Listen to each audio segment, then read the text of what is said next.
நண்பர்களே வணக்கம். நம்ம சம்பாதிக்கிறதுல அதிகமாக ஆசைப்படுறது ஒன்று பணம், ரெண்டாவது புகழ். ஆனால் இந்த ரெண்டுமே எப்படி இருக்கணும்னா, நல்ல பேரை நம்மளுக்கு வாங்கி தரணும். ஒரு டாக்டர் ஒரு மெடிக்கல் ரெப் பார்க்க போகிறாரு. நிறைய மெடிக்கல் அவங்க அந்த ரெப்ரசன்டேட்டிவ் வந்தாலும் இவருக்கு தான் அவர் அதிகமாக இவர்கிட்ட தான் அதிகமான ஆர்டரை அவர் கொடுப்பாரு. அப்போ அவர்கிட்ட சொல்கிறாரு, அந்த மெடிக்கல் ரெப்கிட்ட டாக்டர் சொல்கிறாரு, நீங்கள் சஜஸ்ட் பண்ணுற எல்லா மெடிசனுமே, அதை நான் கொடுக்குற மெடிசனில் நல்ல குவாலிட்டியாக இருக்குது, அதாவது முதல் தரமாக இருக்குது, ரஃப்பாக நீங்கள் சொல்லலை. அதாவது உங்களுக்கு அதில் கமிஷன் கம்மியாக கிடைச்சாலும் அதை நீங்கள் ஒரு என்ன சொல்கிறது, மக்கள் பாதிக்கப்படக்கூடாது, தரமான மருந்தை கொடுக்கணுங்கிற ஒரு எண்ணம் இருக்குது. அதனால தான் உங்கள்கிட்ட நான் அதிகமாக ஆர்டர் பண்ணுறேன், வாங்குகிறேன் அப்படின்னு சொல்லிட்டு இது பண்ணுறாரு. இப்போ அதுதான் இப்போ நம்மளுடைய வாழ்க்கையினுடைய முக்கியமான குறிக்கோளே படிக்கணும், அப்புறம் வேலைக்கு போகணும், சம்பாதிக்கணும், குடும்பத்தை காப்பாற்றணும். சில பேரை பார்த்தீங்கன்னா அவங்க தொழில் அபிவிருத்தி பண்ணிக்கிறணும், நல்லா உயர்ந்த அளவில் பொருளாதாரத்தில் இருக்கணும். ஆனால் சில பேர் என்ன பண்ணாங்கன்னா அந்த குறுக்கு வழியில் சம்பாதிச்சிடுறாங்க. அப்போ என்ன ஆயிரும் அப்படின்னா, இன்னும் சொல்ல போனால் புகழை கூட குறுக்கு வழியில் வாங்கிடுறாங்க.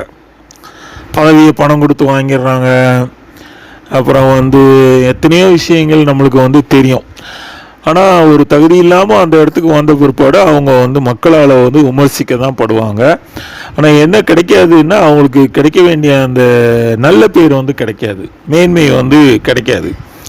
அது நம்மளுக்கு இயல்பாக ரத்தத்தில் ஊறி இருக்கணும். இப்போ சமீபத்தில் நம்ம மறைஞ்ச அவர் நடிகர் டெல்லி கணேஷோட மறைஞ்ச விகேடி பாலனை பற்றி தெரியும்.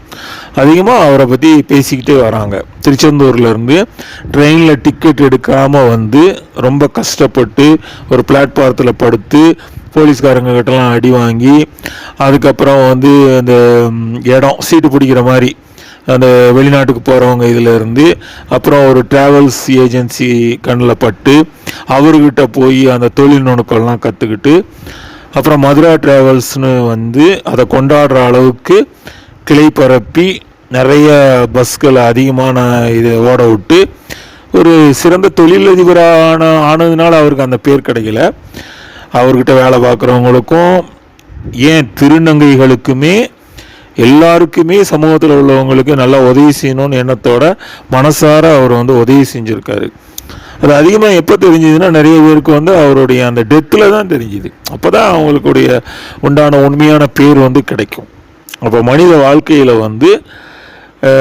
பணத்தையோ இதையோ சம்பாதிக்கிறது பெருசு இல்லை. அதை என்ன செய்யணும்னா, நல்ல குண இயல்புகளோடு சம்பாதிச்சோம் அப்படின்னா அது நீண்ட காலம் அந்த பேர் நீடிக்கும். அதை நம்ம மனசில் வச்சுக்கிறணும். அப்படி இல்லை, அது லஞ்சம் வாங்கி, இல்லை அதிகமான கமிஷன் வாங்கி, இல்லை அதிகமான வட்டி வாங்கி சம்பாதிச்சிட்டாங்க அப்படின்னா அது தலைமுறைக்கும் பயன்படாது, மனசுக்கும் அது நெருக்கமாக இருக்காது. அது எப்படின்னா என்ன சொல்கிறதுன்னா, மெத்த வாங்கினேன் தூக்கத்தை வாங்கலைன்னு வைரமுத்து பாட்டு மாதிரி, அவ்வளோ பணத்தை வச்சு என்ன. இப்போ இவரை மாதிரி தான் அவர் ரத்தன் டாட்டாவினுடைய புகழும் ரொம்ப உச்சியில் பாடப்பட்டது. அதனால் நம்ம ஞாபகம் வச்சுக்கிற வேண்டியது எல்லா காரியங்கள் நம்மளுடைய உயர்வுக்கு செய்கிறோமோ அதில் நம்மளுடைய நல்ல குணம் வெளிப்படணும். இப்போ நம்மளை பற்றி பேசும்போதே நம்மளுடைய குணத்தை பற்றி பேசுனாங்கன்னா நம்ம கரெக்டான பாதையில் போகிறோம் அப்படின்னு அர்த்தம். நன்றி நண்பர்களே.